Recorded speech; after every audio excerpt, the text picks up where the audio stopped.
These numbers are expected to rise as the attacks are ongoing and many remain unaccounted for. In addition, over 100, possibly more, Israelis, civilians and military have been reported captured by armed groups, including women, children and the elderly. Some are being held hostage inside Israel, and many others have been taken inside the Gaza Strip. Meanwhile, Hamas and Palestinian Islamic Jihad have launched thousands of indiscriminate rockets that have reached central Israel, including Tel Aviv and Jerusalem.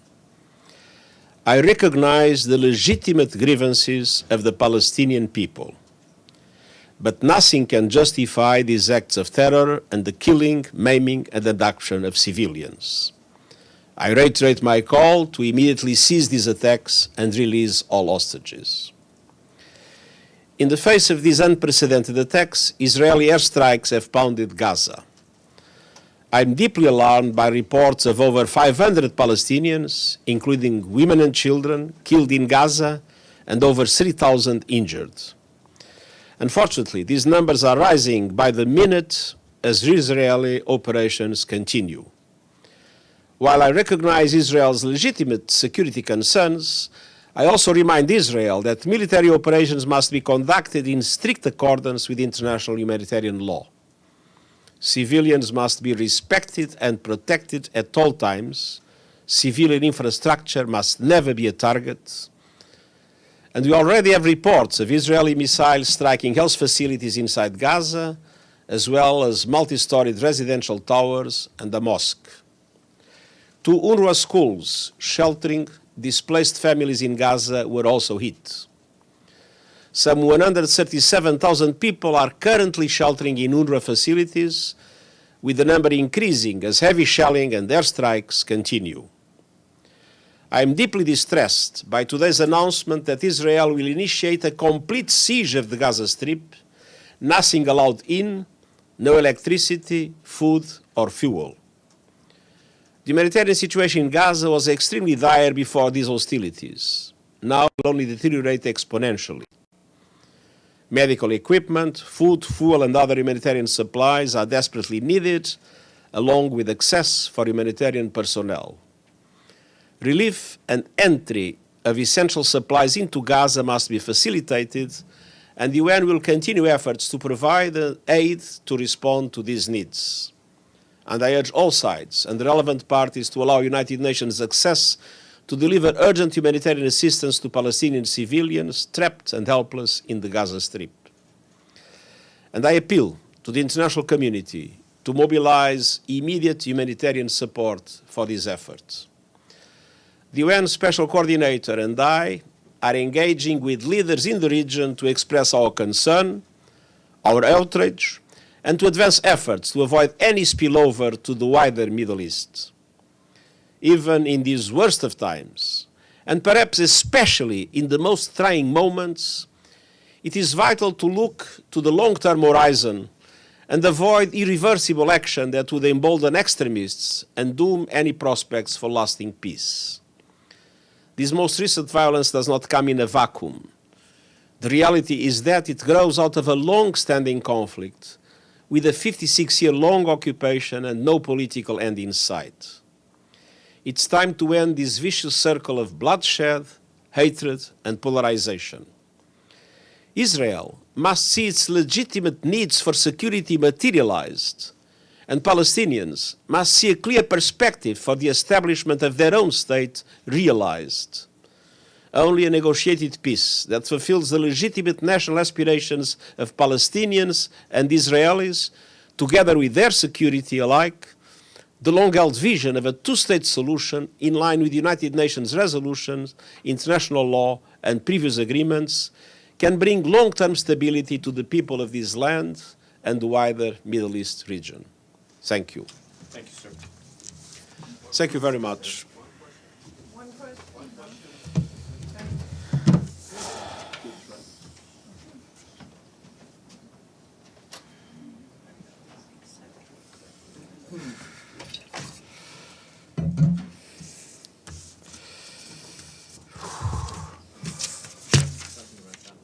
Sorry? Striking the right balance. Not sure what you're saying, but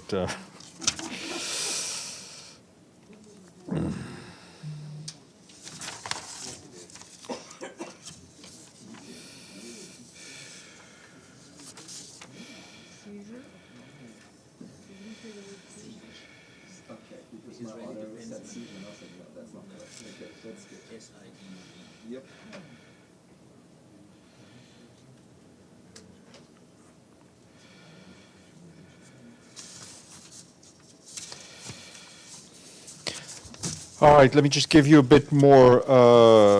First, we'll start with the region, and I'll start with Lebanon. Our peacekeeping colleagues in UNIFIL report they've detected explosions at Al Bustan in southwest Lebanon this afternoon. While they're working to gather more information, the head of the mission and the force commander, General Aroldo Lazzaro Sainz, is in contact with the parties, urging them to exercise maximum restraint and utilize the mission's liaison and coordination mechanisms to prevent further risks of escalation and loss of life. In addition to leadership being in constant contact with the authorities, both in Lebanon and in Israel since the events began, UN peacekeepers in Lebanon have remained present along the Blue Line to maintain stability. They've also adapted and enhanced their presence throughout the area of operations, including counter-rocket launching capabilities.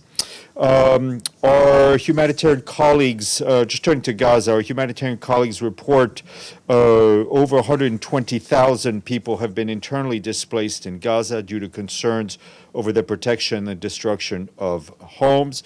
You've heard the Secretary General on what we're seeing already in Gaza. 6 healthcare workers have also been killed and 4 others were injured, with 7 healthcare facilities and 9 ambulances damaged.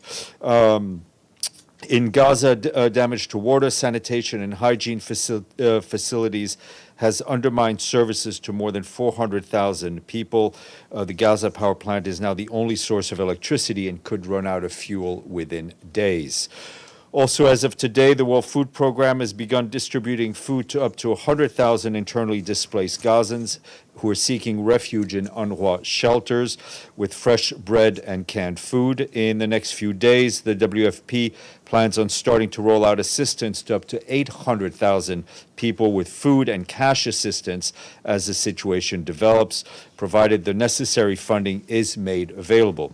WFP needs $16.8 million to reach 805,000 people in the next month. For its part, UNRWA says they're sheltering about 137,000 people in 83 of its schools in all areas of the Gaza Strip. An UNRWA school sheltering displaced families in the Gaza Strip was directly hit over the weekend. The school was severely damaged. It was housing about 225 people, though no casualties were recorded among the displaced, but the school sustained significant and structural damage. All UNRWA schools across the Gaza Strip are closed. More than 300,000 students are impacted. Okay, just moving on to Afghanistan. We, along with our humanitarian partners, are now ramping up to the response following the 6.3 magnitude earthquake which struck Herat province in the west of the country on Saturday. Our humanitarian colleagues note that the epicenter of the earthquake was in Zindanjan district, where reports indicate that 100% of the homes have been destroyed. According to community-level assessments, nearly 1,300 people have died and 1,700 were injured in Zindanjan province. In total, an estimated more than 12,000 men, women, and children have been impacted across the 5 districts in Herat province. Several hundred households have been also displaced to Herat city. The figure is likely to rise in the coming days as search and rescue efforts and assessments continue. We've deployed assessment teams, and we are providing emergency shelter supplies, blankets, warm clothes, food, hygiene kits, water buckets, chlorine, and dignity kits to those who need it. Our partners have also deployed health teams and are providing trauma and emergency emergency surgery kits. The humanitarian coordinator for Afghanistan, Danielle Andres, has approved an emergency reserve allocation from the Afghan Humanitarian Fund of $5 million to support the immediate relief efforts in the earthquake-impacted areas. This morning, the Security Council heard from Rosemary DiCarlo, the Undersecretary General for Political and Peacebuilding Affairs. She noted that in recent weeks, civilians and civilian infrastructure across Ukraine have remained under nearly constant fire. Ms. DiCarlo also said the immediate impact of such attacks is just as clear as the fact that international humanitarian law obligates parties to armed conflict to protect non-combatants. She stressed that we will not waver in calling for accountability for anyone responsible for harming civilians during hostilities. Also briefing was Joyce Misuya, the number 2 at the Department of Humanitarian Affairs. She said since the attack on Hosa, the UN and humanitarian organizations have been on the scene alongside local Ukrainian authorities to ensure that people receive some support in face of these atrocious attacks. Ms. Masuya warned that winter is yet again upon the people of Ukraine, adding that it is disturbing to see that attacks on Ukraine's energy infrastructure have already been reported over the past weeks. Both remarks have been shared with you. Turning to the Democratic Republic of the Congo, our peacekeeping colleagues there are telling us that they are reinforcing their presence in Kinshasa in North Kivu province to protect civilians caught in clashes between the M23 and members of other armed groups. Over the weekend, fresh fighting between these groups forced tens of thousands of people to flee their homes. Approximately 2,000 people have sought refuge within the UN's missions base at Kinshasa, and 18,000 men, women, and children have taken shelter just outside the base. For its part, the Office for the Coordination of Humanitarian Affairs says that since the 1st of October, clashes in Masisi territory, North Kivu, have displaced nearly 85,000 people. This brings the total number of displaced in the province to more than 2 million. These newly uprooted people have sought refuge in safer locations, including in other parts of Masisi territory and in Rutshuru. They've settled with host families or sheltering at collective centers. Most of them are living in very precarious conditions, as one can only imagine. As a result of the clashes, road traffic is restricted between Goma and Kinshasa. Many of our humanitarian partners have suspended their movements to Kinshasa and the surrounding area as a result of the fighting. Turning to Somalia, the humanitarian coordinator there tells us that about 100,000 people have been impacted by last week's heavy rains and flash floods in the southern district of Baidoa. Shelters for more than 86,000 internally displaced people in 136 settlements were submerged, with most of them still flooded as we speak. In addition to shelter support, people impacted by the floods need food, water, and medical care. Our humanitarian colleagues tell us that El Nino is expected to bring more rains and more flooding to Somalia through December, with at least 1.2 million people in riverine areas likely to be impacted by those heavy rains and flooding. We, along with our humanitarian partners, have worked with the government to develop emergency preparedness and response plans, and the Somalia Fund has allocated $15 million for early action on flooding. But additional resources are urgently needed. This year's humanitarian appeal for Somalia is just 37% funded. And turning to Ethiopia, World Food Program says it has begun rolling out food distribution to nearly 900,000 refugees in Ethiopia following a full revamp of safeguards and controls at its refugee operations. Families living in refugee camps across 5 regions, including new arrivals who fled from Sudan, are receiving food parcels for the first time since WFP paused food distribution in June of this year following reports of large-scale diversions of humanitarian supplies. WFP said around 35,000 people who fled from Sudan to Ethiopia in the last 6 months urgently require food assistance, while Ethiopia also hosts a further 850,000 refugees, mostly from Somalia, South Sudan, and Eritrea. The resumption of food distribution for refugees follows major reforms in all camps across the country. Just a quick update from Armenia. Over the weekend, the UN Refugee Agency with other UN agencies and non-governmental organization partners have appealed for over $97 million to provide urgent humanitarian aid and protection to refugees and those generously hosting them in Armenia in support of the government-led response. The Armenia Emergency Refugee Response Plan was launched over the weekend. It covers relief efforts in a 6-month period until the end of March 2024. The joint plan aims to support 231,000 people, including 136,000 refugees and 95,000 members of local host communities. The plan takes into account the upcoming harsh winter months when critical support will be required. And yesterday, UNHCR said another 2 trucks with humanitarian aid arrived in Armenia, carrying essential items such as blankets, foldable beds, mattresses, hygiene items, solar lamps, and kitchen sets. We're almost there. In Kyoto, Japan, the Internet Governance Forum is underway. Today, the Secretary General addressed the forum in a video message and said we need to keep harnessing digital technologies enabled by the Internet to help deliver on the Sustainable Development Goals, take climate action, and he also underscored the need to close the connectivity gap around the world and reinforce a human rights and human-centered approach to digital cooperation. It is imperative that the Internet, including the physical infrastructure that underpins it, remains open, secure, and accessible to all. His remarks were shared with you. And sometimes we make mistakes in this office. Last week, I erroneously announced to you that it was official World Post Day. In fact, today is World Post Day. The letter was late. Sorry. Not a pretty grim day all around. Edie. Thank you very much, Scott. A couple of follow-ups on the Mideast.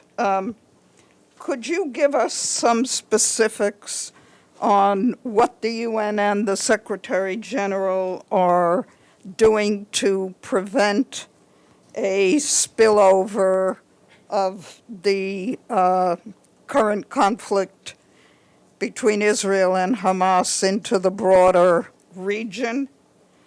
And can you also give us some details on the size of the UN staff in Gaza? I assume that they can't leave. Sure. And Let's stop there for now because otherwise I'll forget everything you've asked me. A couple of things. On the political activity, the Secretary General and his special coordinator have been in close contact with international and regional actors, doing whatever to further the aim of a spillover. And I think the Secretary General mentioned that in his remarks. Just to give you some details, the Secretary General has spoken to President Herzog. He expects to speak to Prime Minister Netanyahu. Also expects to speak to President Abbas today.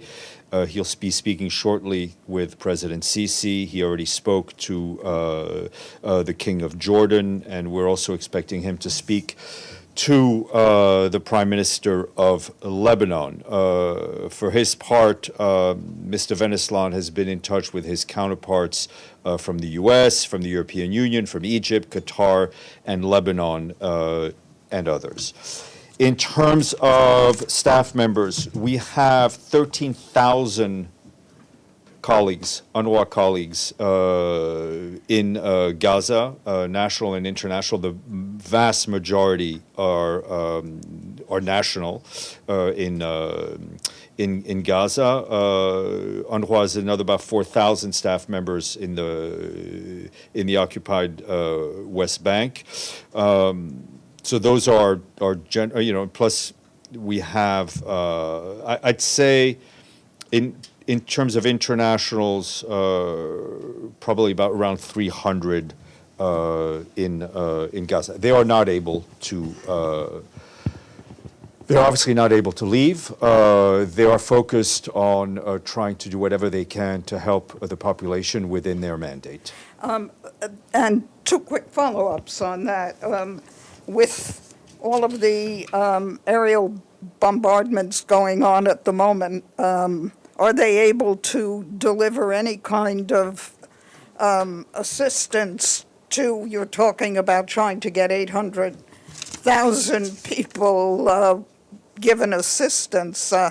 How are you going to be able to do that? And who will represent the UN or be on the sidelines at the Arab League foreign ministers meeting in Cairo on Wednesday? On your last question, I don't know. I will find out if we will have if we have a presence there. On the aid, I think, as I just read out, WFP is already starting to roll out food distribution. UNRWA is doing whatever it can, feeding people that are in their sheltering in their schools. Ibtisam. Thank you, Steph. Just a quick follow-up on the last point. I thought the Israelis announced a total siege so that no one can get in and out. Yeah, that's what I said. Yeah, I know. Yeah, sorry. But when you say the UNRWA is starting to, or will start it's to, stuff that's pre-positioned. We have supplies that are pre-positioned. Those supplies are not endless, right? So at some point in the not too distant future, we will run out of supplies unless more supplies can come in. And my question is, when hearing the Secretary General today, I think for a lot of Palestinians, they would say that they have the feeling that there is a double standard, the way also the UN is dealing with the Palestinian issue compared to, for example, Ukraine. And if I look at his speech, he's talking, when it comes to killed Palestinian civilians, he's talking about being alarmed.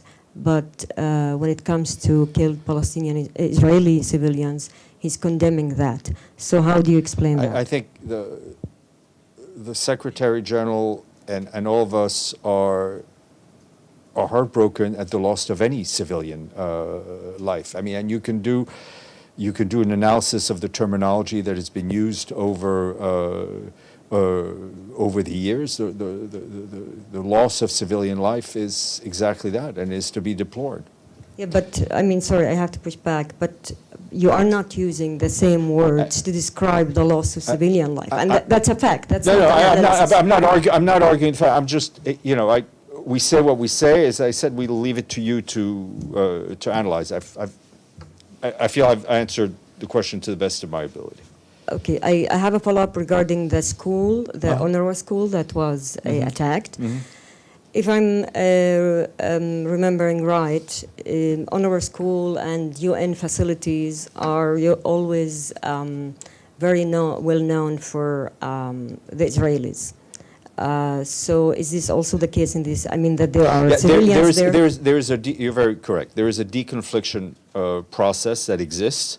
This is sadly not the first time that we're seeing that the people of Gaza are seeing this, and it's not the first time that UNRWA has had to deal with it. UN premises are indeed well known. As I said, there's a deconfliction mechanism with the Israeli authorities. We're not in a position to know whether it was targeted or if it was a mistake. What we do know is that it was hit, and that UN schools should not be hit in any way, in any manner or form. Benno, then Pam, then Deji. Thank you, Steph. Just a follow-up to Ibtisam, when you say pre-positioned, you mean inside the Gaza Strip, yes, that's right? exactly what I mean. And then my question is, the EU Commission announced that it would freeze all aid to Palestinians. I am not exactly sure if this also contains money for UNRWA. Do you? Well, we would very much hope that the funding for UN activities in the occupied Palestinian territory and in Gaza, including UNRWA, be protected. Does that mean you didn't get any notice so far? I think we're seeing the developments as you're seeing them.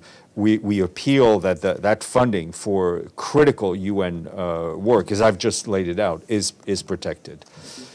Pam, then Benno, then Mike. Thanks, Steph. Of the Sorry, Deji, Benno, Benny. Whatever. I confuse them all the time. I know. Yeah, right. The 13,000 UNRWA staff, Yeah?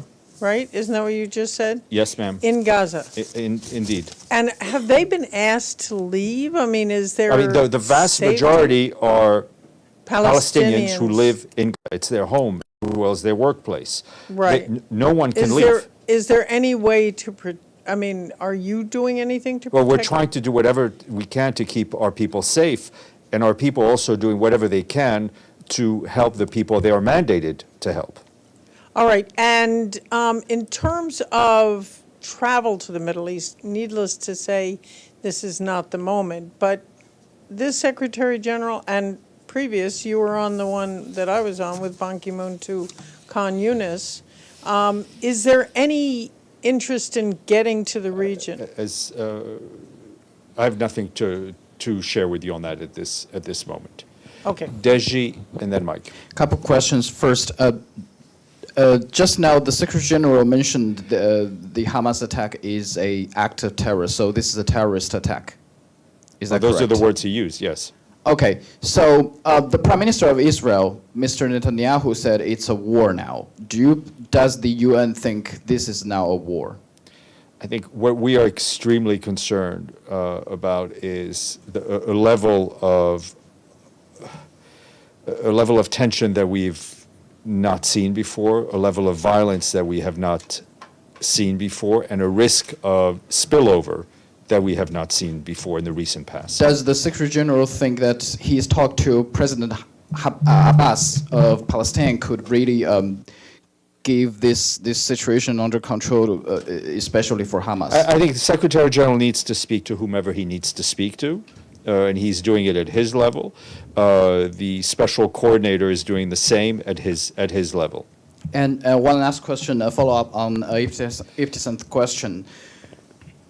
You know, when I came here in this room, I've never heard anything about the condemnation of Israel's act on the Palestinians. You only condemned Palestinians' attack on Israel. Do you think the UN bears responsibility for today's attack because of this double standard and No. incompetence? No. But you didn't No. do anything. You're asking me a question, Yeah, Deji, yeah, and my exactly. answer is no. Mike. Wow, thank you, Steph. Two questions for you. Number one, you mentioned there's a deconfliction mechanism to try to avoid Israeli strikes on UN facilities in Gaza. Is there any kind of mechanism to ensure, because we've seen it documented, well documented in the past, that Hamas and other terror groups are not occupying those facilities at any given time? How does that work? Is there any alert between UN personnel on the ground? We have made it perfectly clear that UN premises should obviously not be targeted, but should not be used as offensive cover, so to speak. And that message has been passed on over and over again. We're seeing it in the Palestinian camp in Lebanon, where we've called on the armed groups to leave the school. Is there a procedure in place, though, I to mean, make there's sure that messages civilians... it is not acceptable for UN premises to be used by armed groups to shelter weapons or to launch offensive. Is there a procedure in place, though? Yes, I mean, the messages are passed. We live there, yeah. Does the UN personnel on the ground say to those civilians, hey, this is not safe anymore because this is now occupied by militant forces? How does that work? We asked the militant forces not to use the UN premises. We need to do whatever we can to keep those civilians who are seeking shelter in UN premises safe. One last question Yes, for sir. you. Especially during these conflicts, proportionality is often talked about. I know the Secretary General was upset at Israeli actions in Jenin a few months ago during counterterrorism operations there against Hamas militants. 800 dead, beheadings, rapes, kidnappings of children. What does the Secretary General deem as a proportionate response to this? It's not for him to set a proportionate response. I think if you look at what the Secretary General just said, I think you'll find the answer to your question. Nabil. And then Sherwin. and Madame, and everybody. Yeah. I'm trying to read the SG's statement carefully. I don't see that he called for a ceasefire, right? Does he call for a ceasefire? We want to see an end to this cycle of violence. No, because in his statement he called on the Hamas and Jihad to stop their attacks and release the hostages immediately. Does he also like to call see an on end Israel? we would like to see an end to this cycle of violence. And is the UN doing anything to mediate between the parties on the hostages now? We are. I will just leave it to say that Mr. Venislan is in touch at the working level with a number of parties. And on the political level, does the SG have a plan of action? I mean, obviously he's calling for a negotiated solution, but for the immediate situation, can you share with us if he has any plan of action, how to start the de-escalation?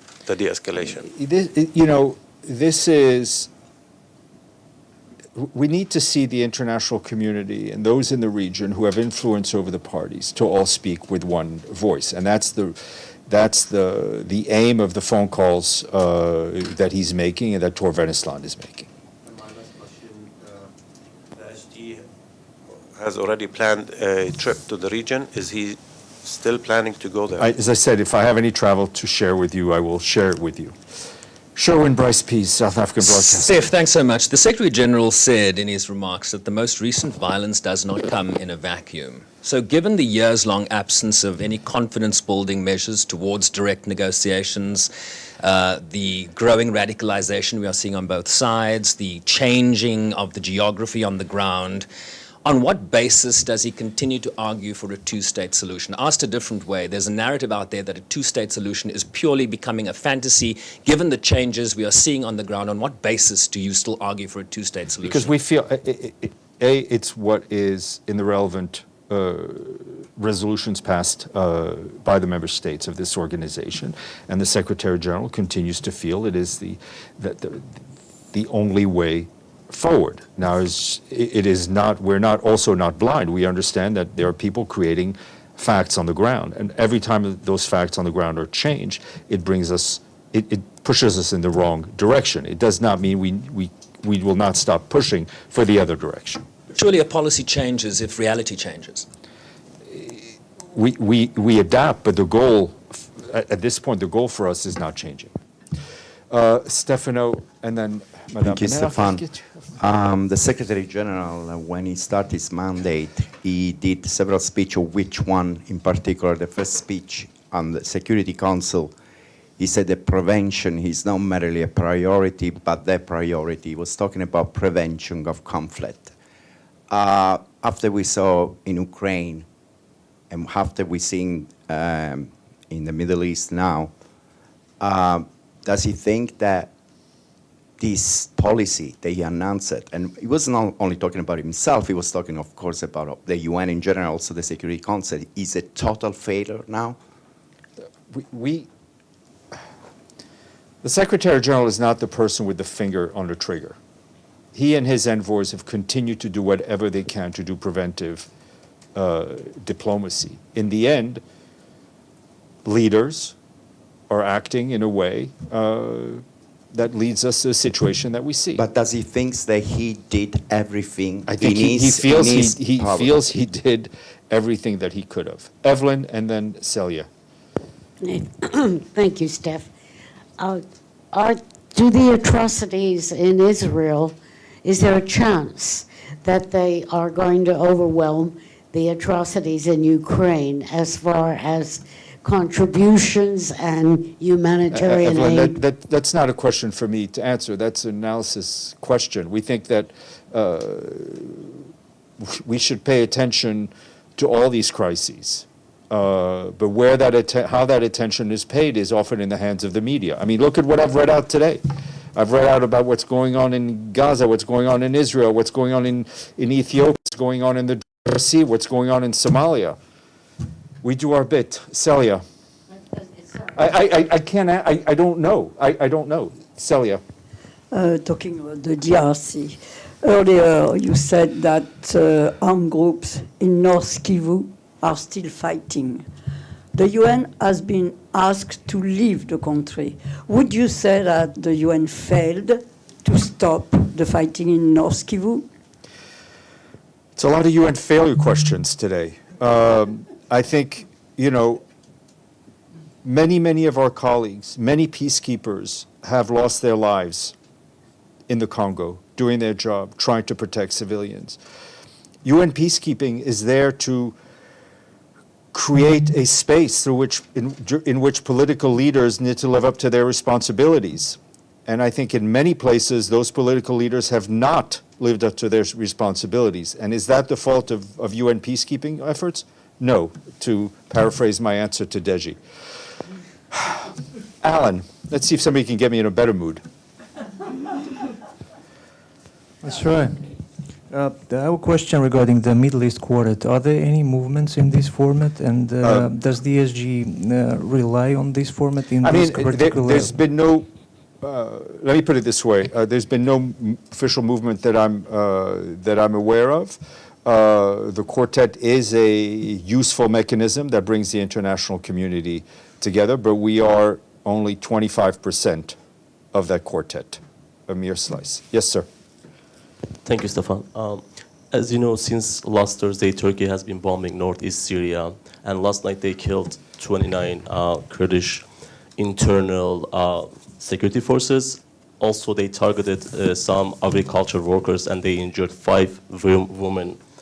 I wonder if Secretary General had a chance to get in touch with Turkish officials recently, and plus, is UN going to send any help to build those infrastructure, civilian infrastructure in northeast Syria because of, for example, like power stations? I need to check on the humanitarian aspect, northeast Syria. As far as I know, the Secretary General at his level has not been in touch, but we can check with Mr. Pedersen on that end. Okay. Round 2, Ibtisam. Just a quick follow-up on the what Beno asked you about regarding the EU and them stopping or announcing that they will stop their aid. As you said, you didn't get an announcement when it comes to the UN, but I guess my question is, even if they will not stop the aid to the UN, they will stop it, it seems to be to NGOs, local NGOs. Do you consider this as being part of collective punishment? I think those men, women, and children, and those people who often live in the most vulnerable conditions, who rely on humanitarian aid, who are the least responsible for the situation, should not pay a price. I have a question about Syria and cross-border, because there is the 2 other cross-borders that they will expire in, I think, in a month. The Bab al-Salam and... It's a lifetime. Yeah. Any updates there? I will check. I don't mean to minimize it, but I will check. Benno, then Pam. Maybe I'd try a Security Council failure question then. I will not. That's not for me to. Well, does the SG have a comment or like a message to the Security Council? They met yesterday on the Middle East, and obviously there was no outcome. I think they didn't try to get an outcome, to have an outcome, but still, there must be maybe a message from the SG to the Council. The SG's message, Security Council, is the same as it always has, is that a strong and unified Security Council helps all of us in our collective action to avoid further violence or to improve situation around the world. Pamela. Thank you, Steph. You mentioned that the SG spoke with Sisi and Abbas and Herzog and Lebanon. I mean, he spoke with a lot of people. I mentioned that he spoke to some and he will speak to others. Yes. Can you give us some sense? I mean, I know there are readouts, but what are the world leaders in the region saying about, listen, I struggle enough. I struggle enough to speak on behalf of the Secretary General. I cannot speak on behalf of his interlocutors. But what are they telling him? Listen, you know how much the Secretary General prizes discretion. and how much I prize my job. So, Deji. I'll have an easier question. Today, we discovered that the NYPD is actually strengthening security around the United Nations headquarters. Is that related to what the situation in Palestine is? I think you need to ask them. We rely and are extremely grateful for what the NYPD does for us. I mean, we've seen, I think over the weekend, there were counter demonstrations not far from here. So the NYPD does to keep whatever it needs to do to keep all of us safe. Stefano. Yes, it's follow-up of what just Pam asked. Did the Secretary General intend to, did he speak or intend to speak with President Biden, and will he ask him to intervene in the situation about the sparing of civilians in this fighting? The Secretary General's calls right now are focused to political leaders in the region. Edie, and then I'm definitely out of here and leaving you in Monica's hands. On Afghanistan, Yep. has the UN been able to get its people into this area of Herat, which is not so easy to get to? We're trying to send an assessment team there. The transport and access are always a little challenging. We'll try to get, as soon as we have more info, I'll let you know. Monica, over to you.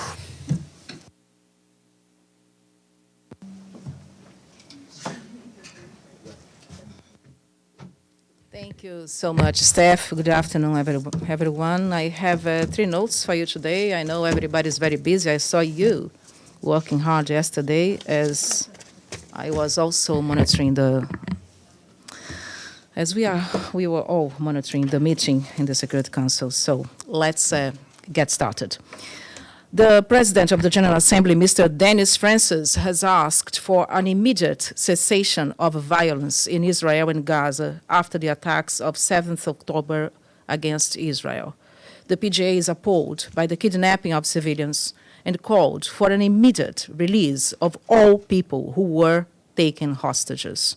He urges all parties and key actors to exercise maximum restraint and engage in diplomatic efforts to de-escalate the situation and to protect civilians. He stresses that the international law must be fully respected. The attacks by Hamas on Saturday resulted in an escalation that left hundreds dead and scores more wounded in Israel and the state of Palestine. The PGA joins the Secretary General in stating unequivocally that violence is not a viable path forward. It offers neither sustainable peace nor prosperity for any involved. This is a path that has proven to lead only to more bloodshed, more conflict, and more tragedy. In most cases, these are innocent citizens. We're talking about women, men, children, who are paying the price. Mr. Francis calls for all parties to exercise maximum restraint and for all stakeholders to engage in diplomatic discussions, to de-escalate the situation, to protect civilians, and to chart a path to a two-state solution that offers peace, progress, and prosperity for all. You will remember that on Saturday, shortly after the assault by Hamas, Mr. Francis issued a statement on his account on the social media platform strongly condemning the attack. The J leader has called on the international community to stand with the Afghan people after the 6.3 magnitude earthquake in the Herat province on Saturday in Afghanistan. Media reports indicate that at least 2,000 people died in the disaster. Mr. Denis Francis expressed his deepest condolences to the families of the victims and a speedy recovery to those injured. The President is deeply concerned about the impact of this devastating earthquake, which hit a region of the country that has already suffered from the consequences of conflict, drought, and food insecurity. The President expresses his solidarity with the people of Afghanistan and joins the calls to scale up emergency humanitarian assistance as aid workers are searching for survivors. He stresses that early action in situations like this is crucial to save lives and provide essential services for those affected. And tomorrow, for your diaries, 10th of October at 10 a.m., the General Assembly will hold the election for new members of the Human Rights Council. PJ Dennis Francis will chair the meeting in accordance with the rules of procedure of the General Assembly. After an introduction, member states will cast their votes in a secret ballot. President Francis will then announce the results of the election. No statements from member states are expected. In order to be elected to the Council, each candidate must have at least 97 votes, which is the absolute majority of votes required. The 15 elected members will serve for a period of 3 years. We are talking here about 2024 to 2026. There are 4 vacant seats for the African region and 4 candidates: Burundi, Cote d'Ivoire, Ghana, and Malawi. The Asia-Pacific states have 4 seats and 4 candidates: China, Indonesia, Japan, and Kuwait.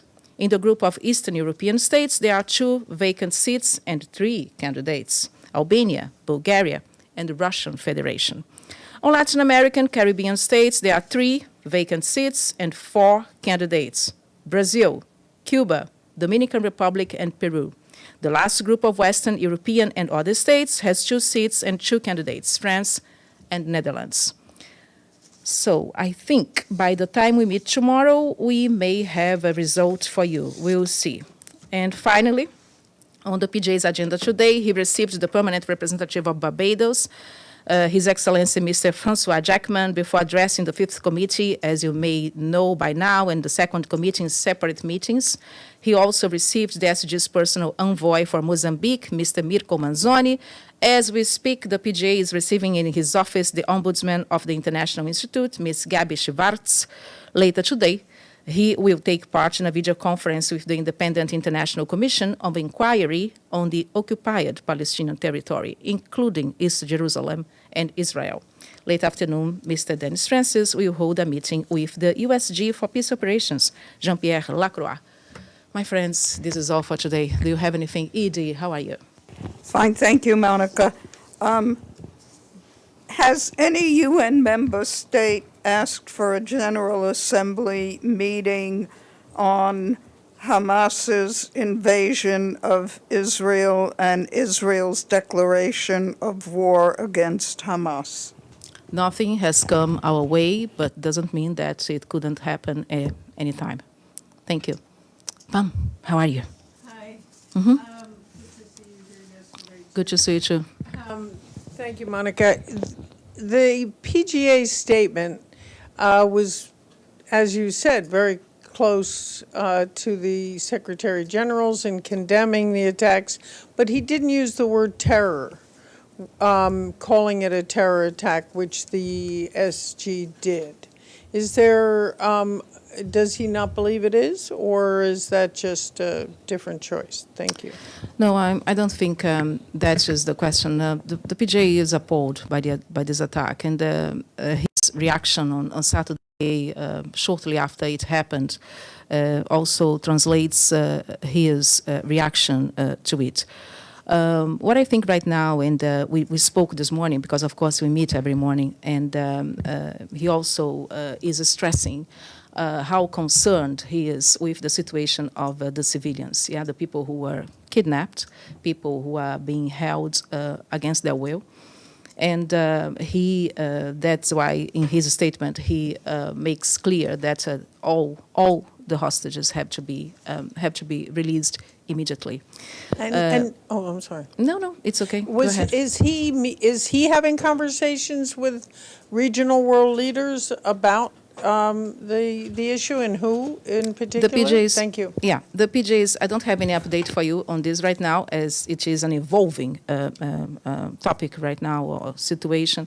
But the PJ has his office open to all who wants to speak to him. He's very concerned about this. He is asking for a cessation of hostilities, because we are having, as we speak, people being targeted. And it doesn't matter where they're from.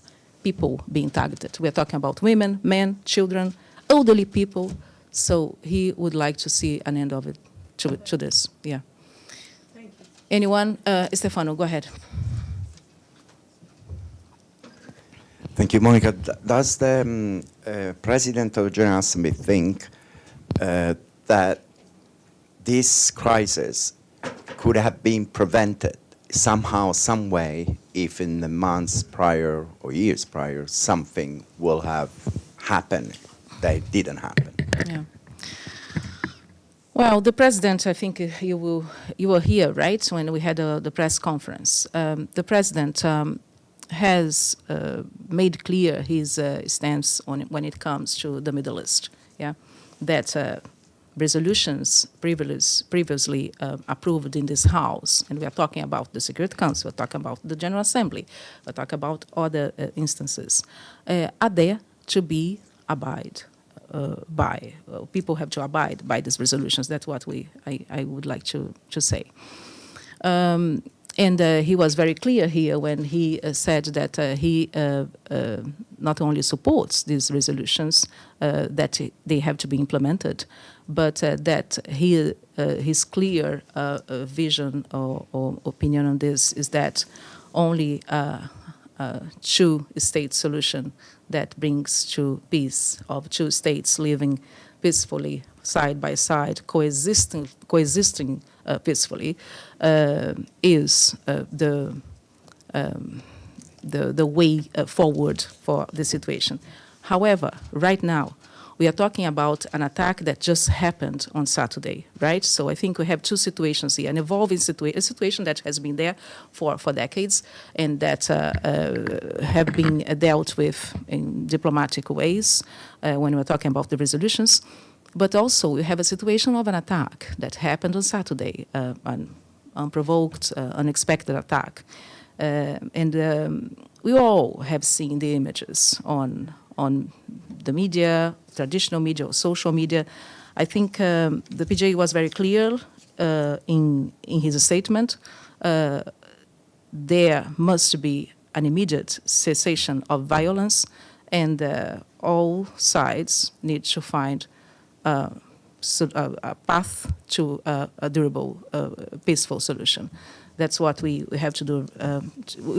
As we speak, we are still dealing with a very grave, terrible, serious situation of people being in terrible conditions, right?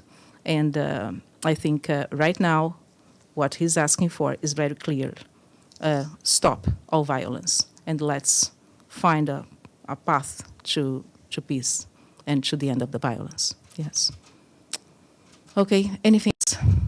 Not, I would say thank you so much for staying this late, and I see you tomorrow. Thank you. Thank you.